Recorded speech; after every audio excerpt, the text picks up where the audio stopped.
Hello students, चलिए आज का हमारा टॉपिक है, हम थोड़ा डिफरेंसेस जानेंगे इन्फिनेटिव विसेस जीरंड।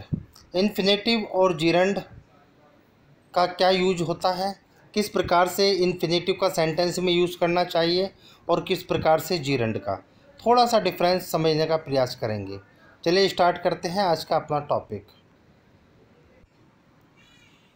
चलिए स्टूडेंट्स, इन्फिनेटिव वर्सेस जीरंड आज का हमारा टॉपिक है।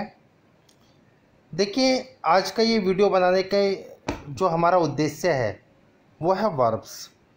अब कुछ वर्ब ऐसी होती हैं जिनके साथ केवल इन्फिनेटिव का यूज होता है और कुछ वर्ब ऐसी होती हैं जिनके साथ केवल जीरंड का यूज होता है। लेकिन कुछ वर्ब्स ऐसी भी होती हैं जिनके साथ इन्फिनेटिव और जीरंड दोनों का ही यूज किया जाता है। आज उस वर्ब को हम समझेंगे और उसके साथ इन्फिनेटिव और जीरंड का क्या यूज है, इस वीडियो के माध्यम से हम ये समझने का प्रयास करेंगे। जैसा कि आप लोगों को मालूम है कि इन्फिनेटिव जो है किसी भी सेंटेंस में नाउन, एडजेक्टिव और एडवर्ब तीनों का काम करता है। देखिए, इन्फिनेटिव जो होता है, इन्फिनेटिव का मतलब होता है 2+V1, यानी कि वर्ब से पहले जब आप टू का प्रयोग करते हो तब वहाँ पर इन्फिनेटिव होता है। और जीरंड का मतलब होता है V1+ing, यानी कि वर्ब के फर्स्ट फॉर्म में ing। अब इन्फिनेटिव किसी भी सेंटेंस में नाउन भी बन सकता है, एडजेक्टिव भी बन सकता है और एडवर्ब भी बन सकता है, लेकिन जीरंड को केवल किसी भी सेंटेंस में नाउन का ही कार्य करता है। क्लियर? अब देखेंगे किस तरीके से। देखिए, एग्जाम्पल है कुछ आपके सामने। जैसे मैंने लिखा, देखो, किसी भी सेंटेंस में नाउन बनने का अधिकार, किसी भी सेंटेंस में सब्जेक्ट और ऑब्जेक्ट बनने का अधिकार केवल नाउन और प्रोनाउन को होता है। नाउन किसी भी सेंटेंस का सब्जेक्ट बन सकता है और किसी भी सेंटेंस का ऑब्जेक्ट बन सकता है। जैसे मैंने लिखा, सिंगिंग इज एन आर्ट। अब देखो, ये सिंगिंग एज ए सब्जेक्ट यहाँ पर यूज हो रहा है, तो मैंने यहाँ पर जीरंड यूज कर दिया। यहाँ पर इसे आप, यानी कि गाना एक कला है। आप इस सेंटेंस को इन्फिनेटिव से भी बना सकते हो, to sing is an art, कि गाना एक कला है। दोनों ही सेंटेंस सही हैं, चाहे आप जीरंड से बनाइए चाहे आप इन्फिनेटिव से बनाइए। जैसे मैंने लिखा, walking is a good exercise, तो आप इसे ऐसे भी लिख सकते हैं, to walk is a good exercise, यानी कि टहलना एक अच्छा व्यायाम है। ठीक है, आप जीरंड का प्रयोग करके बनाइए चाहे आप इन्फिनेटिव से बनाइए। जैसे सीइंग इज बिलीविंग, देखना ही विश्वास करना है, आप चाहो तो ऐसे लिख सकते हैं, टू सी इज बिलीविंग। बात समझ में आई? इस तरीके से आप कुछ सेंटेंस को आप चाहे इन्फिनेटिव का यूज करके बनाइए चाहे जीरंड का प्रयोग करके बनाइए, लेकिन कुछ कंडीशन होंगी, उन कंडीशनों को आपको समझना होगा। देखिए स्टूडेंट्स, मैंने नोट करके लिखा है। देखिए, कुछ वर्ब्स के बाद ऑब्जेक्ट के रूप में केवल इन्फिनेटिव का ही प्रयोग होता है। आप इसमें जीरंड का प्रयोग ना करें, अदरवाइज सेंटेंस आपका गलत हो जाएगा। जैसे मैंने कुछ वर्ब्स लिखी, advised, decide, hope, want, wish, refuse, promise, fail, offer, agree, determine, attempt, afford. ये वो वर्ब हैं जिनके बाद आप केवल इन्फिनेटिव का ही यूज करेंगे ऑब्जेक्ट के रूप में, क्योंकि ऑब्जेक्ट ही किसी सेंटेंस का नाउन हो सकता है। ठीक है ना? आप ऑब्जेक्ट का यूज करेंगे इन वर्ब्स के बाद में। अगर आपने इन वर्ब के बाद में जीरंड का प्रयोग किया तब आपका सेंटेंस रॉन्ग हो जाएगा। अब देखिए फॉर एग्जाम्पल, जैसे मैंने लिखा, आई वांट टू गो। अब यहाँ पर देखिए, आई क्या है? सब्जेक्ट, वांट क्या है? वर्ब, तो टू गो आपका क्या हो गया? ऑब्जेक्ट। ऑब्जेक्ट है तो ये नाउन है, यहाँ पर इन्फिनेटिव का यूज है, तो ये सेंटेंस आपका बिल्कुल सही है। वांट के साथ आप कभी भी जीरंड का यूज नहीं कर सकते। आई वांट गोइंग कहना गलत है, आई वांट टू गो ही कहना सही है। जैसे I want to get a good job, ये सेंटेंस अपनी जगह सही है। अगर मैं इसे ऐसे लिखता हूँ, I want getting a good job, तो सेंटेंस आपका रॉन्ग हो जाता है। We decided to go there, ये कहना अपनी जगह बिल्कुल सही है, लेकिन वी डिसाइडेड गोइंग देयर ये कहना गलत है। जैसे see failed to see the ताज, ये कहना बिल्कुल अपनी जगह सही है। सी refuse to obey her husband, तो ये कुछ ऐसी वर्ब होती हैं जिनके बाद आप केवल किसका प्रयोग करेंगे? इन्फिनेटिव का यूज करेंगे। आप गलती से भी जीरंड का प्रयोग इनके साथ ना करें। देखिए नेक्स्ट, लेकिन स्टूडेंट आपको याद रखना है कि कुछ वर्ब्स के बाद केवल जीरंड का ही यूज होता है, तब आप इन्फिनेटिव का यूज नहीं कर सकते, ठीक है ना।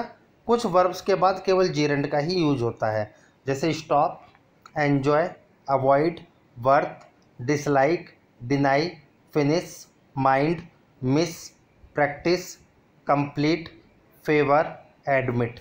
ये वो वर्ब हैं जिनके बाद आप केवल जीरंड का ही यूज करेंगे। देखेंगे इन्हें, देखिए कैसे। जैसे मैंने लिखा we enjoyed drinking cold drink, ये सेंटेंस बिल्कुल सही है। अगर आप इसे लिख देते हो we enjoyed to drink cold drink, तो सेंटेंस आपका गलत हो जाएगा, क्योंकि एन्जॉय के बाद आप कहते हो आई एन्जॉय प्लेइंग, ये कहना सही है, लेकिन आई एन्जॉय टू प्ले कहना बिल्कुल गलत है। आप इसके बाद केवल जीरंड का ही प्रयोग करेंगे। जैसे आई अवॉइड स्मोकिंग, ये कहना अपनी जगह बिल्कुल सही है, लेकिन अगर हम ऐसे लिख दें आई अवॉइड टू स्मोक, तो सेंटेंस हमारा गलत हो जाएगा, क्योंकि ये कुछ ऐसी वर्ब हैं जिनके बाद केवल इन्फिनिटिव भी लगता है, और कुछ ऐसी वर्ब होती हैं जिनके बाद केवल जीरंड का ही प्रयोग होता है। ये डिफरेंस हमें समझना है। नेक्स्ट देखिए, आपको एक बात और याद रखनी है स्टूडेंट, कुछ वर्ब्स के बाद इन्फिनेटिव और जीरंड दोनों का यूज होता है। कुछ ऐसी भी वर्ब होती हैं जिनके बाद आप चाहें तो इन्फिनेटिव का भी यूज कर सकते हैं और आप चाहें तो जीरंड का भी प्रयोग कर सकते हैं। दोनों ही कंडीशन में वो सेंटेंस आपका सही होगा। देखिए उस वर्ब को ध्यान से देखें, जैसे like, love, begin, learn, try, prefer, continue, intend, need, remember, fear, hate, here और फील। ये ऐसी वर्ब हुई जिनके बाद आप चाहें तो इन्फिनेटिव का भी यूज कर दें और जिनके बाद आप चाहें तो जीरंड का भी यूज कर दें। दोनों ही कंडीशन में आपका सेंटेंस सही होगा। देखते हैं एग्जाम्पल्स के माध्यम से। देखिए जैसे मैंने लिखा I do not like to read novel, यानी कि मुझे पसंद नहीं है क्या करना, नॉवल को पढ़ना। ये सेंटेंस सही है। टू रीड यानी कि इन्फिनेटिव का यूज है। सेकंड सेंटेंस को देखिए, आई do not like reading novel, sentence ये भी आपका सही है, क्योंकि लाइक एक ऐसी वर्ब हो गई जिसके साथ आप जीरंड का भी प्रयोग कर सकते हैं और इन्फिनेटिव का भी प्रयोग कर सकते हैं। आप कह सकते हैं I like play, I like to play, फिर आप कह सकते हैं आई लाइक प्लेइंग। दोनों ही कंडीशन में सही है सेंटेंस। जैसे देखिए she learns to speak English, sentence ये आपका बिल्कुल सही है, क्योंकि आपने इन्फिनेटिव का यूज किया। सेंटेंस आपका ये भी सही है, आपने नीचे इस वर्ब के साथ जीरंड का यूज किया। सी लर्न्स स्पीकिंग इंग्लिश, दोनों ही सेंटेंस आपके सही हैं। देखिए they continued to work, they continued to work, अब आप चाहो तो ऐसे भी लिख सकते हो दे कंटिन्यूड वर्किंग। दोनों ही सेंटेंस आपके सही हैं। आप इन्फिनेटिव को यूज़ करें चाहे आप जीरंड को प्रयोग करें, इन वर्ब्स के साथ इन्फिनेटिव और जीरंड दोनों का ही यूज सही माना जाता है। जैसे नेक्स्ट एग्जाम्पल देखिए, I love to play, sentence ये भी आपका सही है, आई लव प्लेइंग, और सेंटेंस आपका ये भी सही है। ठीक है, जैसे मैं लिखता हूँ I love to write, I love writing, दोनों ही सेंटेंस आपके सही हैं। तो ये वो वर्ब हैं, इन वर्ब को याद रखें, माइंड रखें कि हमेशा इन वर्ब के बाद आप इन्फिनेटिव और जीरंड दोनों का यूज कर सकते हैं। देखिए नेक्स्ट स्टूडेंट, कुछ वर्ब ऐसी भी होती है, जैसे स्टॉप है, एक वर्ब और है आपकी रिमेंबर।